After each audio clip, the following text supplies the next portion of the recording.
Alléluia, alléluia.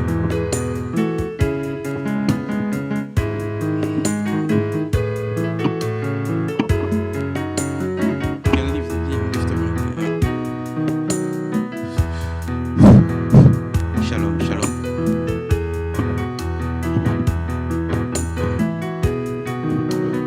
Shalom, shalom, shalom, shalom, shalom.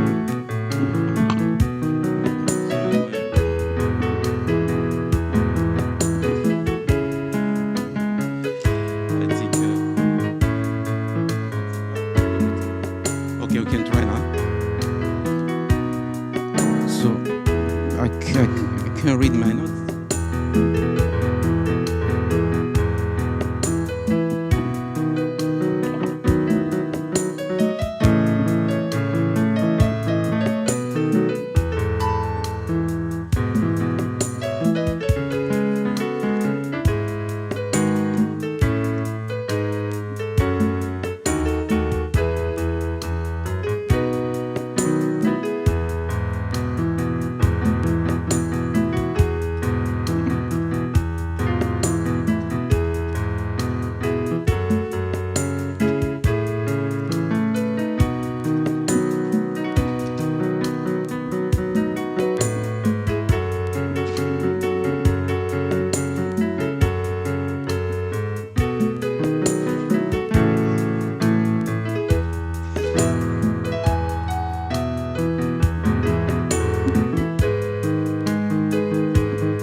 Merci Jésus. Merci Seigneur.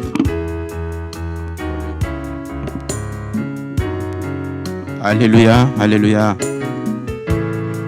Merci Seigneur Jésus. Alléluia.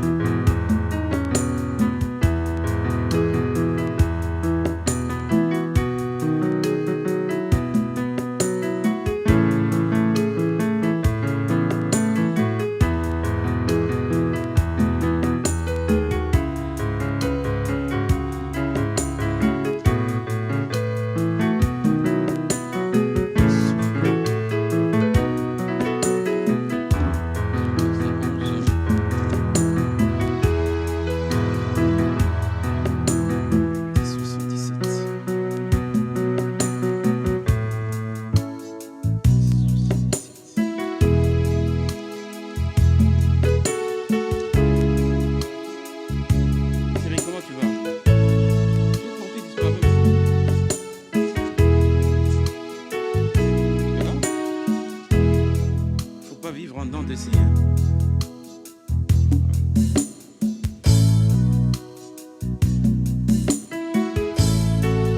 Alléluia. Shalom, shalom, bien-aimés dans le Seigneur. Lèvons-nous, nous allons prier.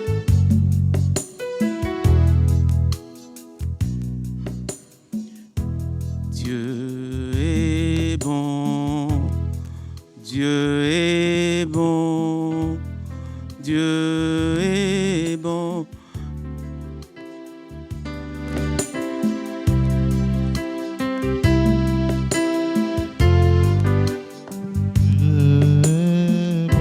Il est bon, Dieu est bon, il est bon pour moi. Il est bon, oui. Il est bon, Dieu est bon, il est bon pour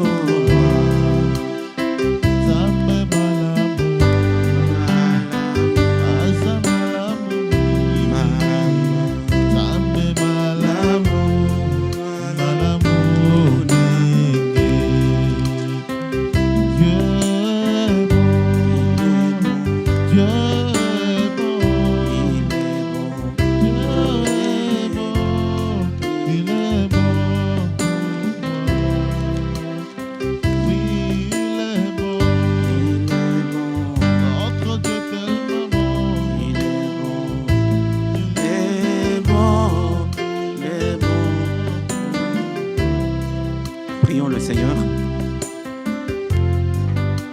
Père éternel, notre Père Céleste,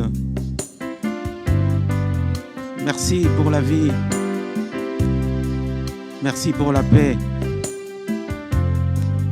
merci pour ta présence parmi nous ce matin. Merci de convoquer cette sainte assemblée. Merci pour la grâce d'être dans ta présence ce matin. Tu es digne, Seigneur, d'être adoré. Tu es digne, notre Père, d'être élevé, parce que tu es notre Dieu, parce que tu es notre Créateur. Tu es celui qui a nos vies entre tes mains. Règne ce matin au milieu de nous.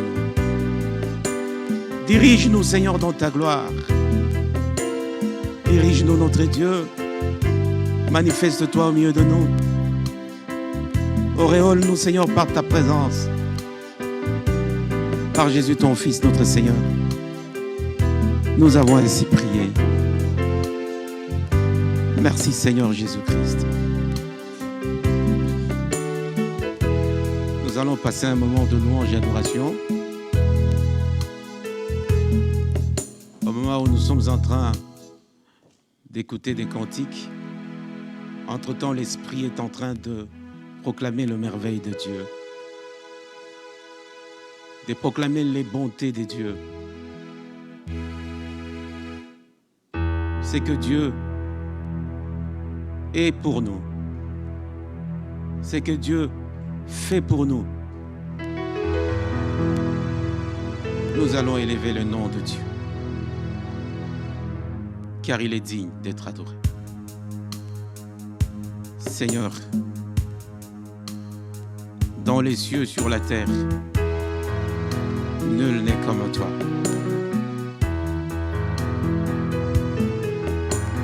Tu es le Tout-Puissant, Créateur.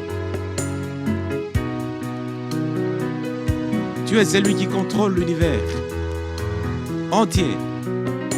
Et tout ce qu'il renferme, Seigneur, est sous ton contrôle. Même cette pandémie qui fait rage, Seigneur, tu ne somnoles pas, tu ne sommeilles pas. Tu travailles. Tu es vivant, Seigneur. Tu contrôles notre Dieu. Tu es celui qui va la limiter. Les hommes sont limités, mais toi tu es illimité, notre Dieu. Lorsque tu t'élèves, Seigneur, le monde tremble. Lorsque tu t'élèves, le diable tremble. Lorsque tu t'élèves, le démon tremble. Merci de contrôler le monde. Merci d'avoir nos vies entre tes mains, Seigneur. Merci parce que tu as notre lendemain entre tes mains. Voilà pourquoi, Seigneur, nous sommes fiers. Voilà pourquoi nous n'avons peur de rien, Seigneur. Parce que nous savons que nous appartenons au roi de rois.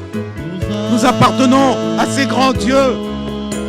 C'est lui qui a dit, je ne vous abandonnerai jamais. Je ne vous délaisserai jamais. Merci d'être avec nous, Seigneur. Seigneur, lorsque je me rends compte que ma vie est entre tes mains, Père, je me sens assuré. Je me sens en paix, quels que soient les événements, quelles que soient les circonstances, quelle que soit la situation.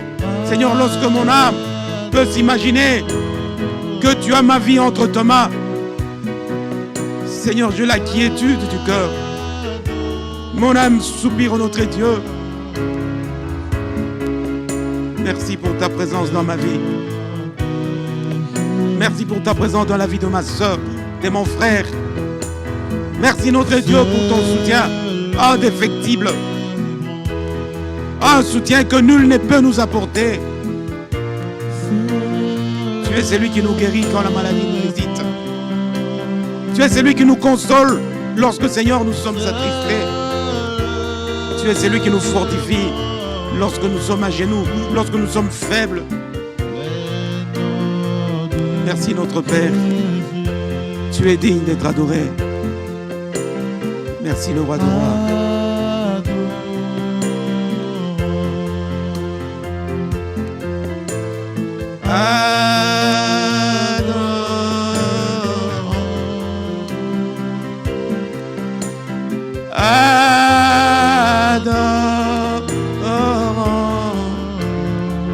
Le nom de Jésus. C'est Dieu qui est venu au nom de Dieu. Jésus, Dieu parmi nous. Nous l'élevons dans nos vies. C'est lui qui nous a rachetés par le sang. Il est digne d'être adoré. Il est digne d'être élevé. C'est par lui que nous sommes co-héritiers aujourd'hui. Nous sommes partisans de la famille des héritiers du trône. Élève le nom de Jésus. Élève le nom de Jésus. Proclame sa bonté. Proclame sa puissance. Proclame l'œuvre de la croix dans ta vie. C'est lui qui t'a racheté par le sang. Jésus, tu es digne. Tu es digne, mon Dieu. Dieu manifesté. C'est toi, mon roi. Merci d'être venu pour nous sauver. Merci d'être venu pour nous racheter, pour payer le prix, la rançon. C'est toi, mon Rédempteur. Merci. Tu es le chemin. Tu es la vie. Tu es la vérité. Nul ne peut aller au Père si ce n'est qu'au par toi, Jésus. Oui, tout chemin mène à Rome, mais toi seul, tu es le chemin qui mène au Père. Toi seul, tu es le chemin qui mène au Père céleste. Merci que c'est lui qui t'a reçu. Il a reçu le Père. C'est lui qui t'a reçu à la vie. C'est lui qui ne t'a pas reçu, n'a pas la vie. Merci notre Dieu pour la vie que tu nous as donnée. La vie éternelle. La vie après cette vie. Merci Jésus pour l'espérance du salut que nous avons en toi. Toi notre Sauveur. Alléluia. Béni sois-tu pour ton amour. Tu as accepté la honte. Toi, Fils de Dieu. Toi, co-créateur de cieux et de la terre. Tu as été humilié à cause de moi, à cause de ma soeur, à cause de mon frère. Nous qui étions dignes de mourir éternellement, d'avoir la peine éternelle, capitale. Toi, tu es venu nous sécuriser. Merci notre Dieu. Alléluia. Béni sois-tu.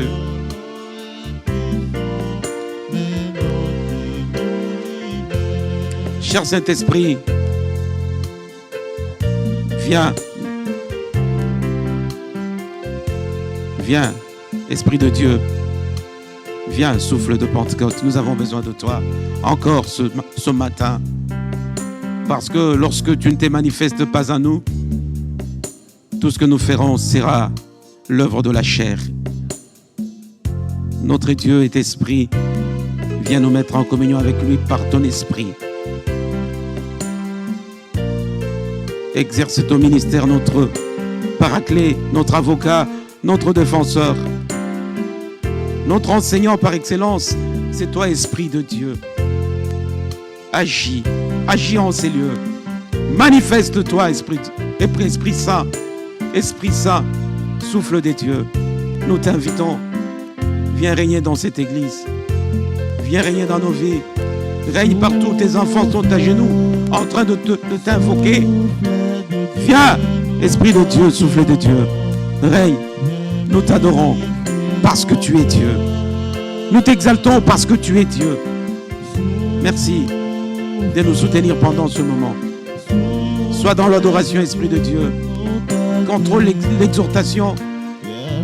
Sois dans notre intercession. Que l'honneur et la gloire te reviennent. Père, toi qui vis et qui règnes dans tout le siècle. Au nom de Jésus, nous avons ainsi prié. Merci Seigneur Jésus-Christ. Gloire et louange à toi, Seigneur Jésus-Christ. On acclame le roi de rois. Alléluia. Alléluia. Merci, bien-aimés dans le Seigneur. Prenez la position assise. Nous vous saluons encore une fois de plus au nom du Seigneur Jésus-Christ.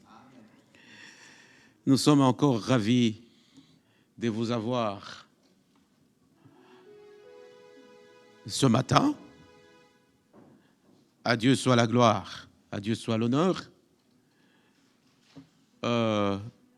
Je voudrais avant toute chose m'excuser par rapport au message que j'ai fait sur le groupe. Il y a eu un malentendu.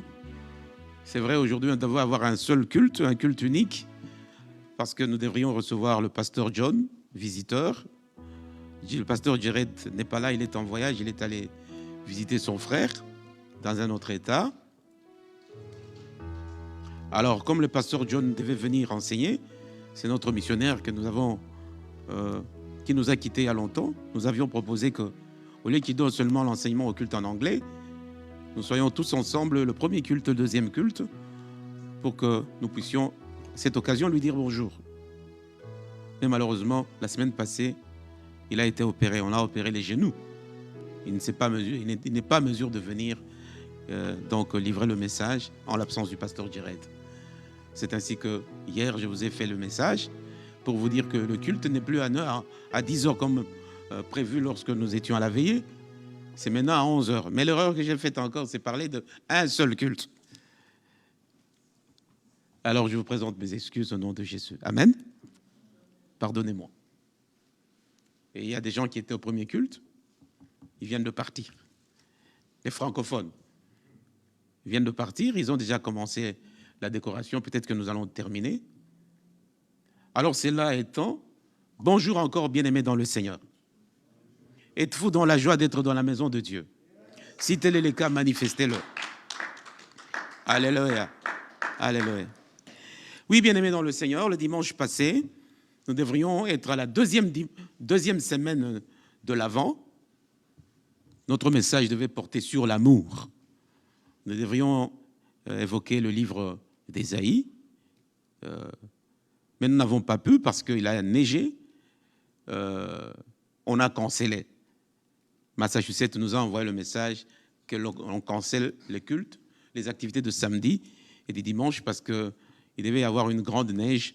On ne veut pas que le peuple de Dieu risque sur la route.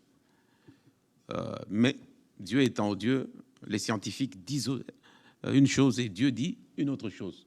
Le dimanche, la journée était presque ensoleillée. C'est ainsi que, comme nous avions cancellé, il y a quand même des frères qui sont allés communier dans d'autres églises. Alors aujourd'hui, nous ne pouvons pas rentrer sur la deuxième semaine. Nous sommes sur la troisième semaine de l'Avent. Aujourd'hui, nous allons parler d'autre chose. Aujourd'hui, nous allons parler sur la joie. Amen. Joyce, la joie. Bien-aimés dans le Seigneur, que Dieu nous aide à comprendre le message de la nativité de Christ, la venue de Jésus au monde.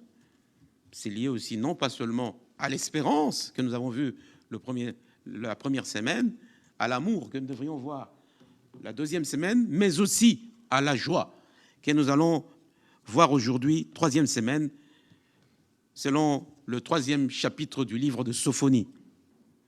Mais avant cela, bien-aimés dans le Seigneur, je voudrais vous dire que nous sommes en train de livrer le message du pasteur Édouard Conway. Ce n'est pas notre message aujourd'hui. Tous les messages de l'Avent, c'est le message préparé par le Seigneur pasteur. Nous sommes en train de les livrer en son nom. Amen. Alors, nous allons parler sur la joie. Qu'est-ce que c'est que la joie d'abord? Plusieurs personnes peuvent la définir selon ce qu'ils entendent. Mais nous voulons la définir selon le point de vue spirituel. Parce qu'il y a des gens qui confondent joie, plaisir, quoi encore? Allégresse. Mais la joie, c'est autre chose, bien-aimé dans le Seigneur. La joie, c'est d'abord un don de Dieu. La joie ne peut être donnée que par Dieu. Si tu as quelque chose qui ressemble à la joie, quelque chose qui est circonstanciel, qui n'est pas en toi, qui n'est pas une vie, ce n'est plus de la joie. Il faut chercher un autre nom. Parce qu'il y a des choses pour lesquelles tu peux être content, heureux, je ne sais pas moi, tu sens le bonheur pour un temps seulement. Et après,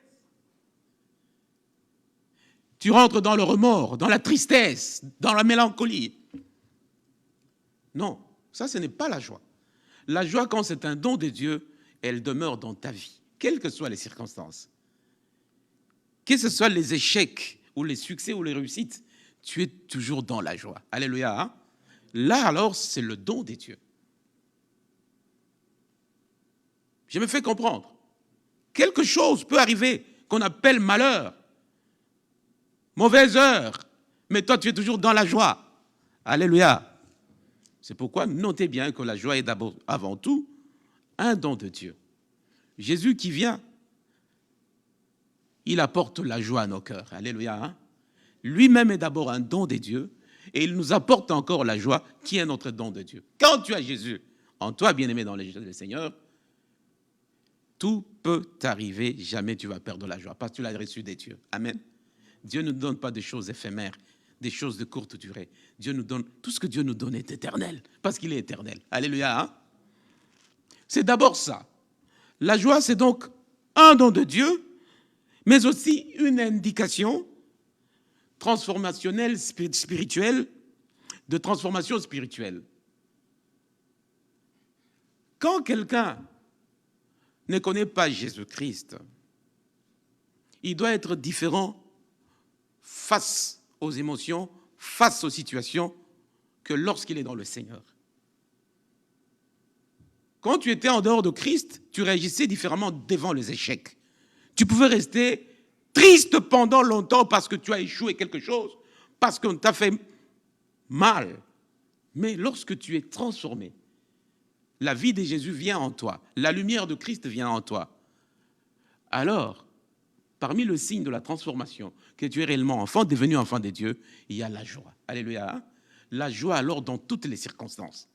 Les gens vont voir comment tu réagissais dans la même situation quand tu étais païen, hein, veut dire étranger à la vie de Dieu. Et aujourd'hui, tu es enfant de Dieu.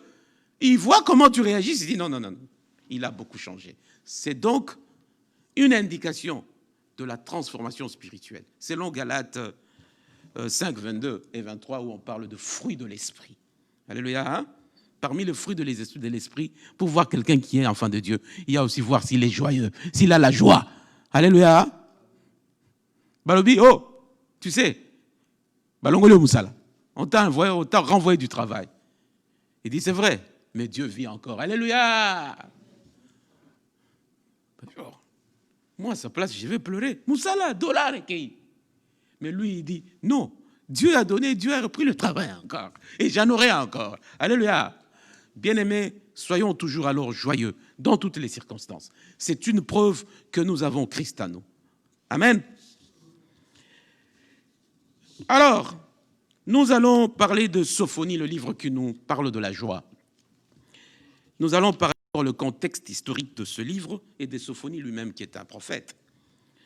Que veut dire d'abord le nom de Sophonie, le livre que nous allons lire ici, dans lequel on a tiré ces sujets de joie. Sophonie veut dire Dieu se cache, c'est-à-dire Yahvé se cache. Vous savez, le nom de Dieu, c'est Yahvé. C'est seulement quatre lettres, hein. Je ne veux pas rentrer là-bas, qu'on appelle le tétragramme. YH, ok, Yahweh. Et les Hébreux se sont arrangés pour mettre le voyelle dedans. C'est-à-dire, je suis. Alléluia. Je suis se cache. Dieu se cache, c'est ce qui veut dire Sophonie. Alors, Sophonie est le seul prophète d'Israël qui retrace son ascendance, d'où il vient. Il parle de ses 4 générations. Il dit, je suis fils plutôt de Gouchi, première génération. Deuxième génération, Gedalia. Troisième génération, Amaria. Et la dernière génération, fils d'Ézéchias. Ézéchias, vous connaissez Ézéchias, c'était un bon roi qui avait régné et qui craignait Dieu et qui était très humble, qui a régné entre 716 et 687 avant Jésus-Christ. Alors, les Écritures parlent très peu de choses sur la vie personnelle de Sophonie. On nous dit tout simplement qu'il était de sang royal, qu'il est de la descendance de rois, de la royauté. Et il semble qu'il avait été caché par sa mère. C'est pourquoi on dit Yahweh se cache. Il semble qu'il avait été caché par sa mère. Pourquoi? En raison de la pratique de sacrifice d'enfants. À l'époque où il y avait les cultes d'idolâtrie de Moloch, où les parents, pour dire que non, moi j'aime Dieu, ils sacrifiaient leurs enfants au feu pour aller brûler les enfants vifs. Sa maman l'avait caché. Il a été le premier prophète de Juda, en 70 ans depuis Ésaïe, qui a été tué par Manassé. Nous pouvons lire ça dans Hébreux 11, le verset 37. Manassé aussi est le fils d'Ézéchias. Et le règne d'Amon, en ces temps-là. Ils ont eu de temps très sombres de l'histoire de Juda. Il a fait des autels à Astoret, à Kémosh, à Milcom, et les autels de Baal, à Canaanite. Manassé, lui, est venu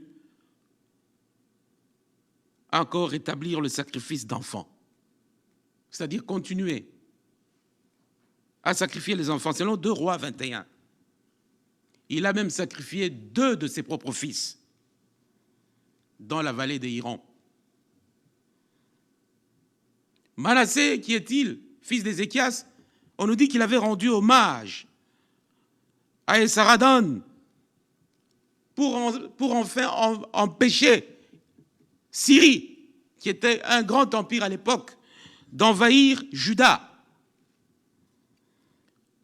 La Syrie perdait sa puissance et les Chiites envahissaient au nord et Babylone était devenu le premier empire dans ce cas-là. Vous savez, dans l'histoire de guerre de Moyen-Orient, il y avait toujours Assyrie,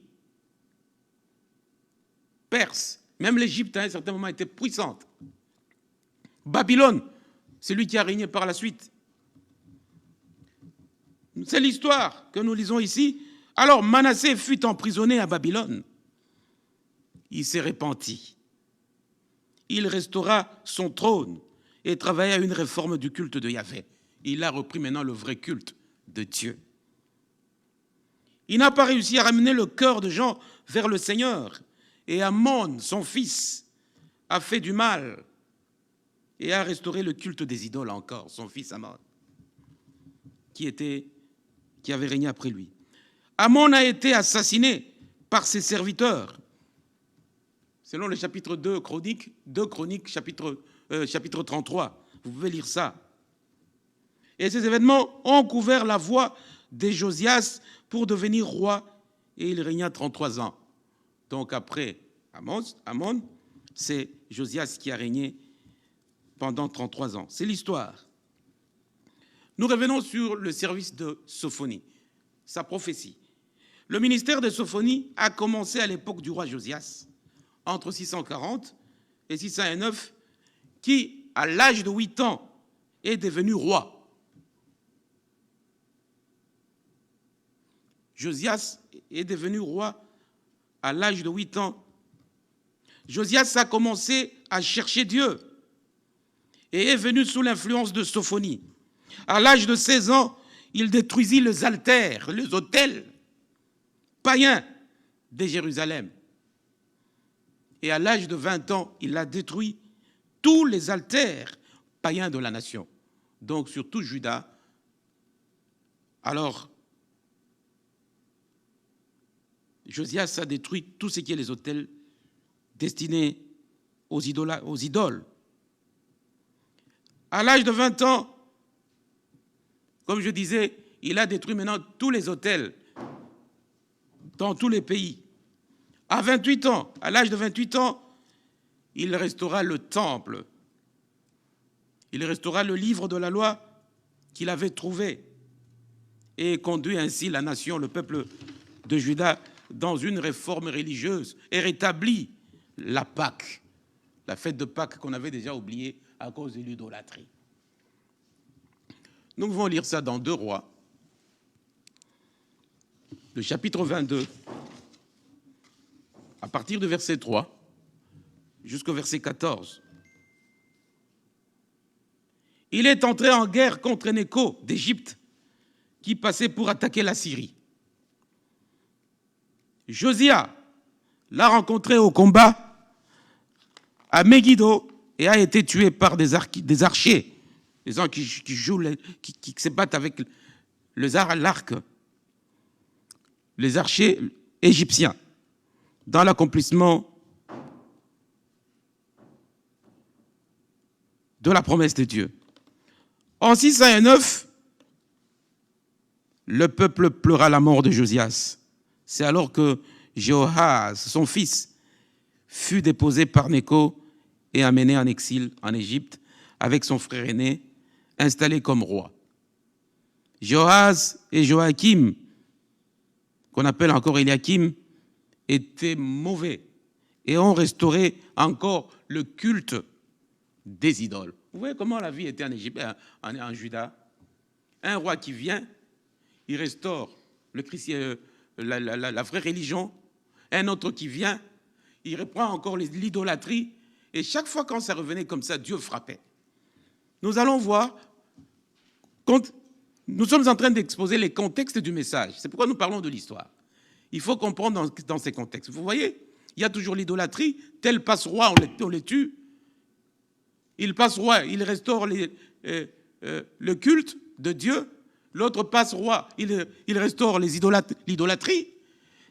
C'est ça la chanson, tout simplement. Mais après, nous allons comprendre pourquoi on nous parle de la joie. Alors, le jour du Seigneur, c'est le thème majeur de ce livre de Sophonie. Le jour du Seigneur. C'est le thème central de ces livres de Sophonie. Pourquoi ? Le jour du Seigneur, il se produit 23 fois. Et le terme est utilisé dans Abdias aussi. Abdias, c'est aussi un prophète, il a écrit les livres. On le trouve aussi dans Joël et Ézéchiel. Il décrit tout simplement un temps où Yahvé viendra vers son peuple. Alléluia. Yahvé, Dieu, viendra vers son peuple. C'est ça le livre de Sophonie, nous décrit Dieu qui est en train de venir visiter son peuple. Il détruira le mal pour purifier et sauver. C'est-à-dire restaurer le peuple.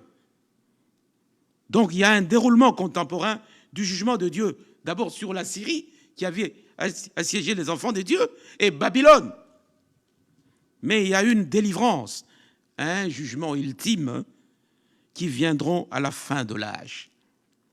Le but de Sophonie, le but de ces livres de Sophonie est, premièrement, de proclamer le jugement de Juda. Dieu va juger Juda pour le mal qu'il a commis.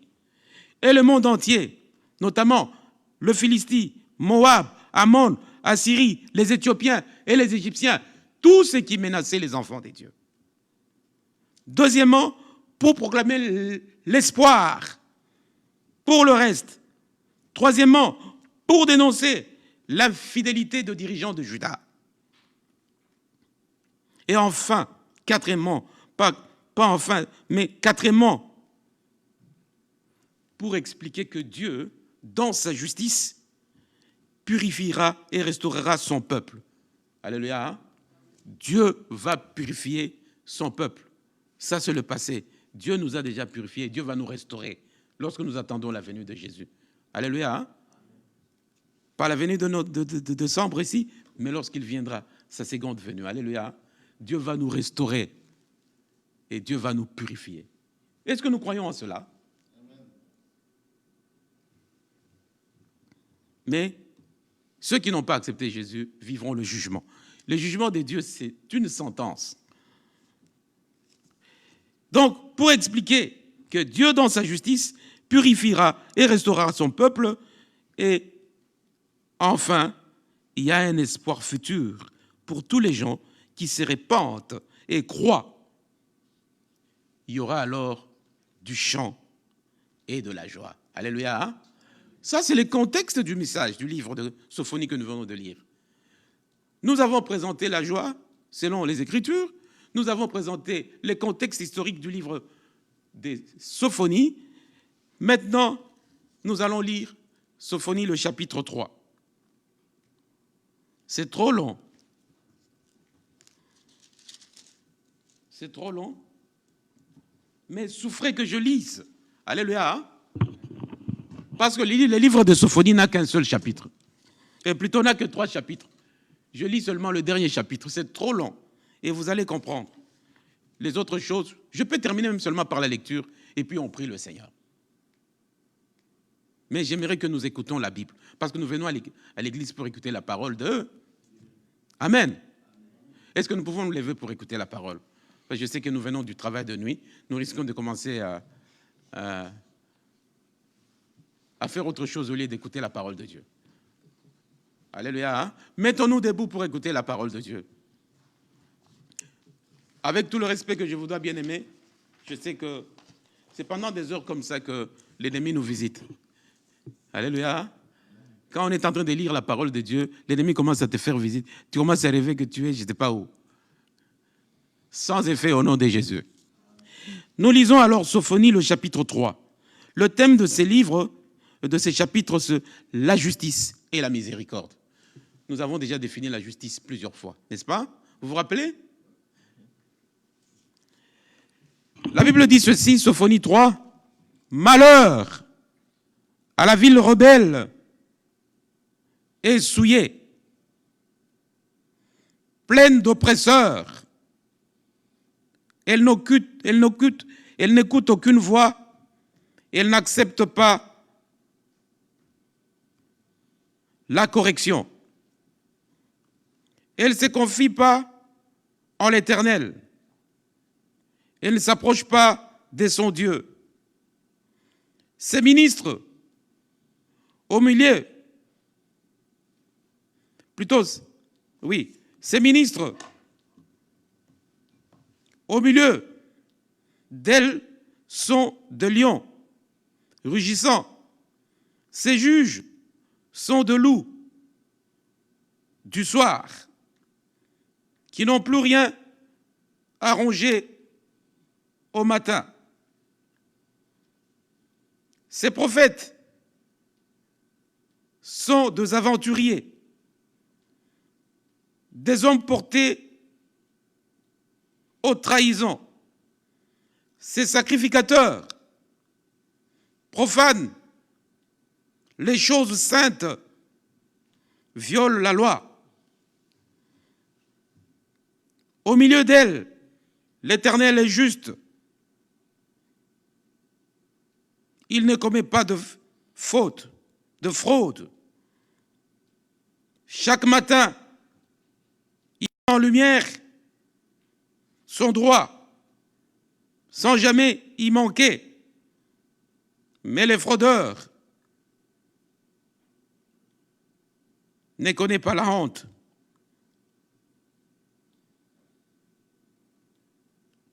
J'aurais tranché, donation. Mais excusez, les écrits sont très petits, je suis obligé de doubler. Si je peux. Voilà, merci beaucoup. Ces prophètes sont des aventuriers, des hommes portés aux trahisons. Ce sacrificateur profane les choses saintes, viole la loi. Au milieu d'elle, l'Éternel est juste. Il ne commet pas de fraude. Chaque matin, il met en lumière son droit, sans jamais y manquer. Mais les fraudeurs ne connaissent pas la honte. J'ai retranché de nations. Leurs tours sont dans la désolation. J'ai dévasté leurs rues. Plus de passants. Leurs villes sont ravagées. Plus d'hommes, plus d'habitants. Je disais, si tu me craignais, si tu acceptais la correction, sa demeure ne serait pas détruite.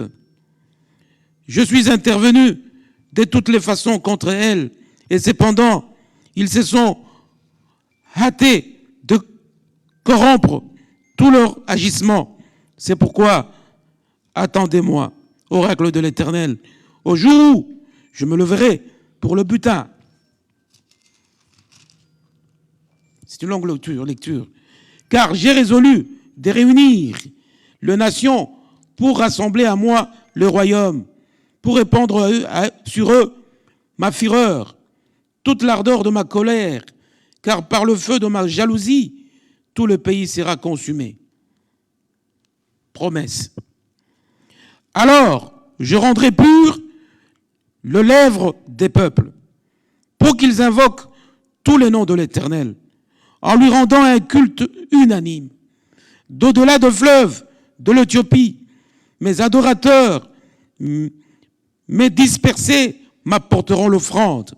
En ce jour-là, tu n'auras plus honte de tous tes agissements, tes crimes que tu as commis contre moi, car alors j'écarterai du milieu de toi ceux qui s'exaltent avec orgueil, et tu cesseras d'être arrogante sur ma montagne sainte. Je laisserai au milieu de toi un peuple humble et faible qui se réfugiera dans le nom de l'Éternel. Le reste d'Israël ne commettra pas de fraude. Ils ne diront pas de mensonges et il ne trouvera pas dans leur bouche une langue rusée. Quand ils auront leur pâture et leur gîte sans que personne ne les dérange, pousse des cris de triomphe, fille de Sion, lance de clameurs, Israël. Réjouis-toi, exulte tout ton cœur, fille de Jérusalem. L'Éternel a écarté de toi les jugements. Il a détourné ton ennemi, le roi d'Israël. L'Éternel est au milieu de toi. Tu n'as plus de malheur à craindre. En ce jour-là, on dira à Jérusalem, sois sans crainte, Sion, que tes mains ne s'affaiblissent pas. L'Éternel, ton Dieu, est au milieu de toi, un héros qui sauve. Il fera de toi sa plus grande joie. Il gardera le silence dans son amour pour toi. Il aura pour toi une triomphante allégresse. Je requerrai ceux qui sont dans la tristesse, loin de fêtes solennelles, ceux qui sont demeurés loin de toi, sur qui les déshonneurs pesaient comme un fardeau. Voici qu'en ce temps-là, j'agirai contre tous ceux qui t'affligent. Je sauverai celles qui boitent et je rassemblerai celles qui étaient chassées. Je ferai d'eux un sujet de louange et de renom sur toute la terre où ils sont dans la honte. En ce temps-là, je vous ferai revenir. Ce sera le temps où je vous rassemblerai, car je ferai de vous un sujet de renom et de louange parmi tout le peuple de la terre, quand je ramènerai vos captifs sous vos yeux, dit l'Éternel. Amen. Acclamons la parole du Seigneur. Asseyons-nous, merci. Asseyons-nous, merci. Alors, bien-aimés dans le Seigneur, ça c'est donc la parole de Dieu qui nous donne de l'espérance pour un peuple qui a souffert, comme Israël, face aux ennemis. Ça, c'était le jugement des dieux. Dieu, quand nous péchons, Dieu nous rappelle toujours que nous lui appartenons. Parce que la Bible dit, c'est un Dieu jaloux. Dieu ne veut pas qu'on les partage, comme un homme n'aimera pas qu'on partage son trône, son pouvoir, sa femme même. Dieu est jaloux. Nous sommes les épouses de Christ. Lorsque nous nous conduisons, bien-aimés dans le Seigneur, sachez que Dieu va nous corriger. Et Dieu l'a fait à son peuple bien-aimé Israël.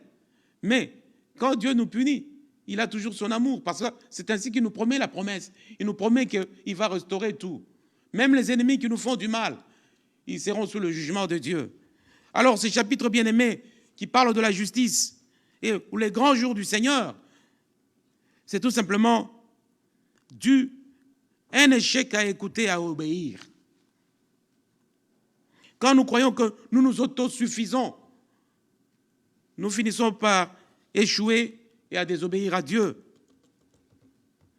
Nous nous glorifions personnellement. Quand tu te glorifies toi-même, au lieu de glorifier Dieu, c'est ça, Dieu va faire le jugement, il va verser la justice sur toi. Lorsque nous nous livrons à l'idolâtrie, c'est-à-dire aimer autre chose que Dieu. Tu aimes plus ton travail que Dieu. Tu aimes plus tes enfants, ta femme, ton mari, plus que Dieu. Tu aimes le monde plus que Dieu. Alors pour toi, Dieu n'a que 5% et le reste est 95%. Tu adores autre chose. C'est l'idolâtrie. Nous devons adorer seulement notre Dieu. Il y a des gens qui adorent la télévision. Il y a des gens qui adorent le match. Vous aimez plus des choses que celui qui vous a donné la vie. Et lorsque nous nous égarons comme ça, sachant que la colère de Dieu est en train de nous guetter, nous devons éviter ça, d'être idolâtres, d'aimer plus autre chose que le Seigneur. Aimons plus que le Seigneur que le monde. C'est très important, bien-aimé. Il est dit dans le verset 1er au verset 2 du chapitre 3. Mais c'est aussi, ces chapitres, c'est aussi un échec des dirigeants, c'est-à-dire de leadership.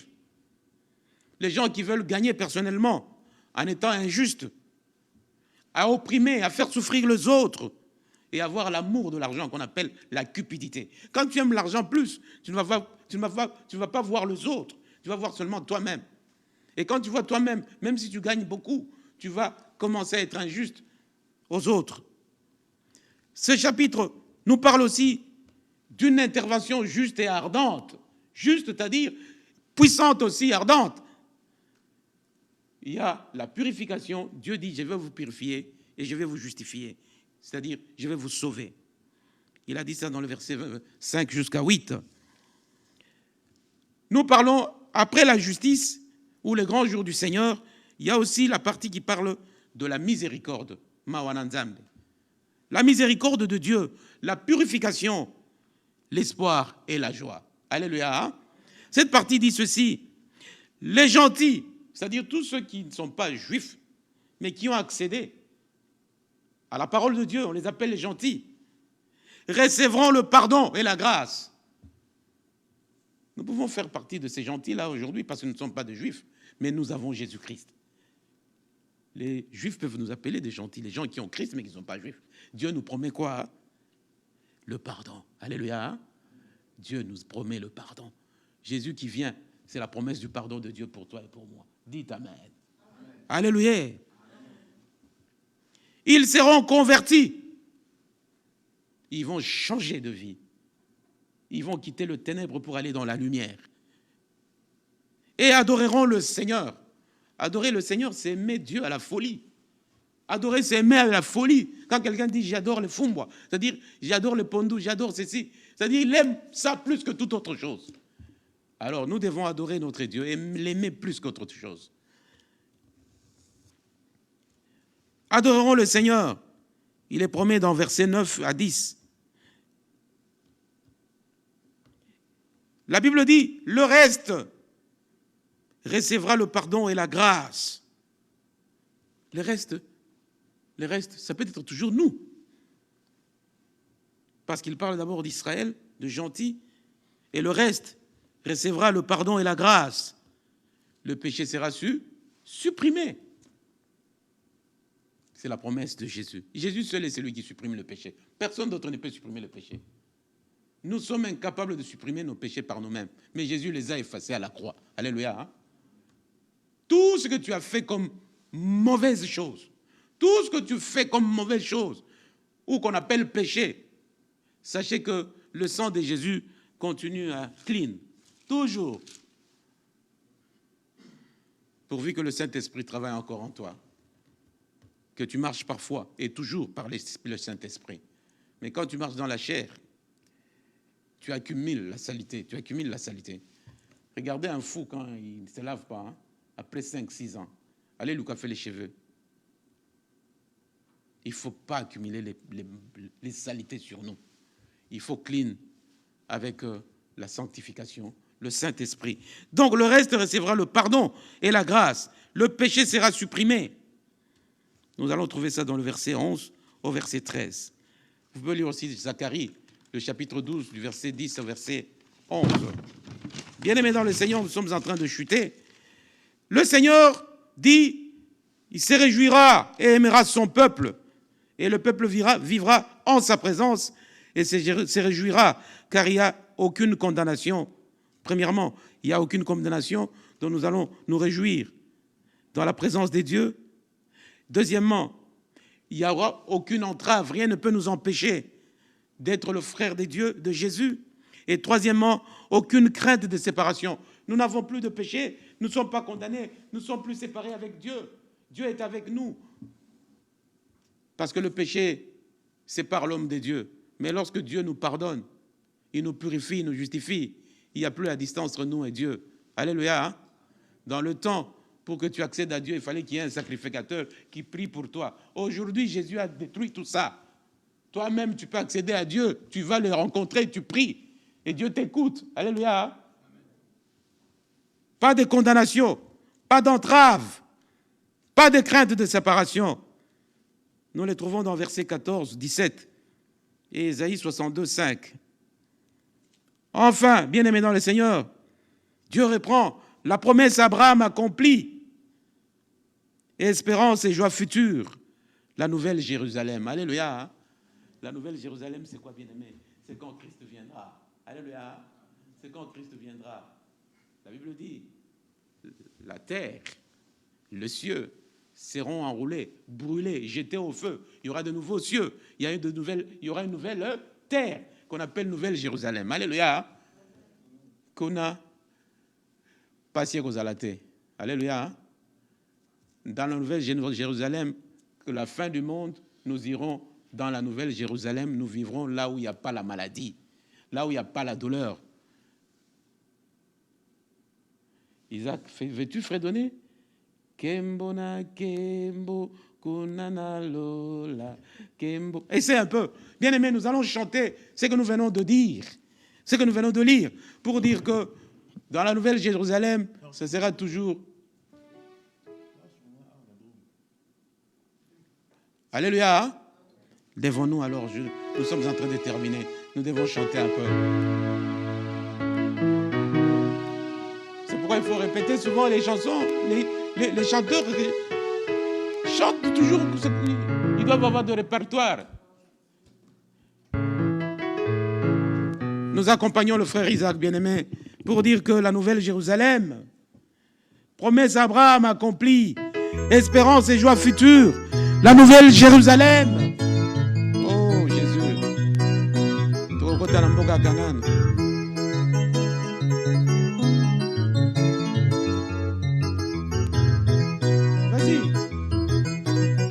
Kemona kemo kunana lola yakuna kemo kunana lola angelu bako yembela kolo kemona kemo haleluya kemona kemo kunana lola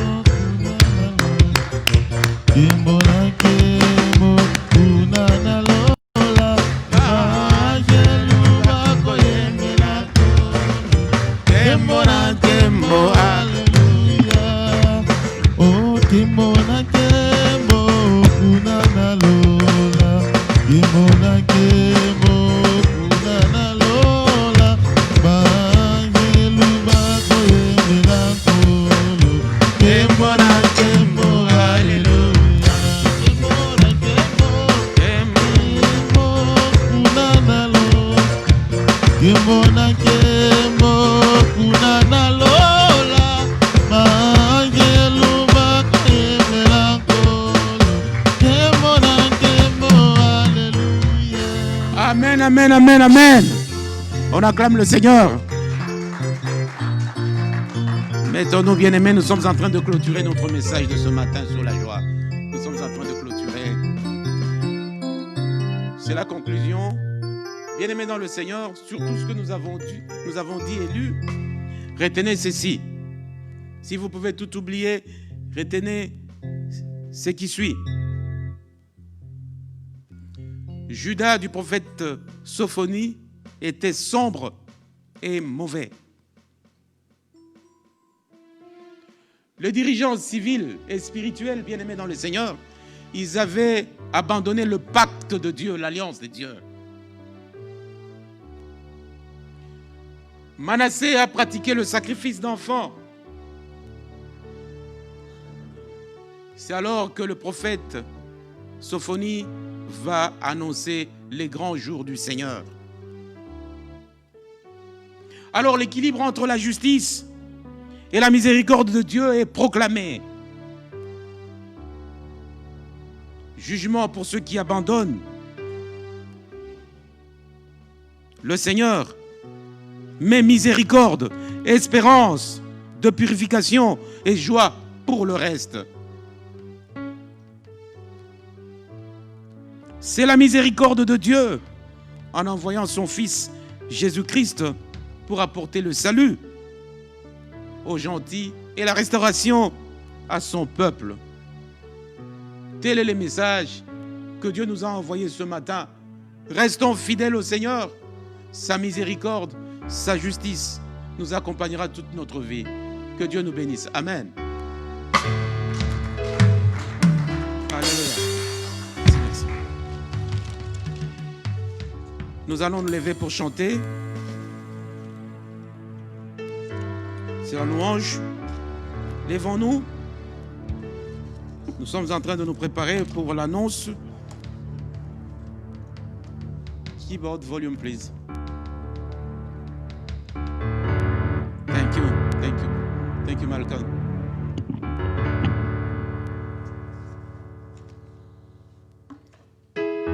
Nous devons, comme nous l'avons dit l'autre fois dans notre réunion de nuit, chanter. Chanter toujours. Nous devons être une communauté active. Nous ne sommes pas en classe pour dire qu'on écrive les bavards ici, ceux qui font des bruits. Alors il faut rester les bras croisés, non. Nous sommes dans la maison de Dieu où nous devons être contents, nous devons être fiers d'être dans la présence de Dieu. Quitter ici différent, pas comme tu es venu.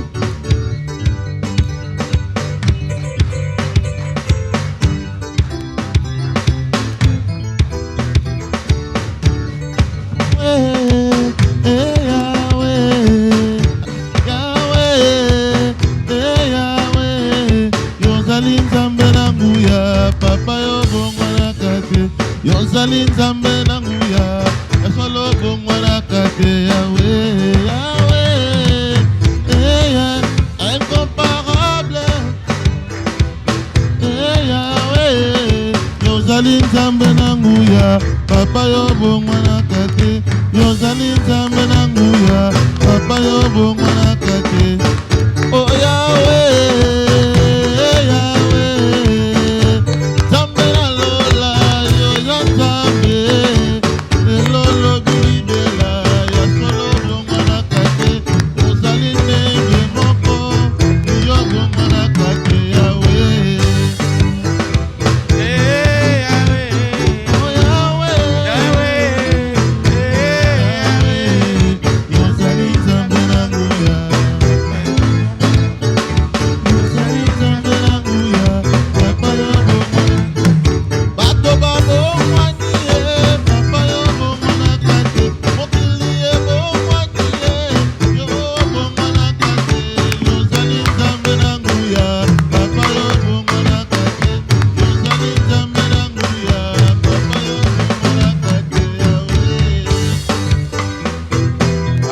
Alléluia, alléluia.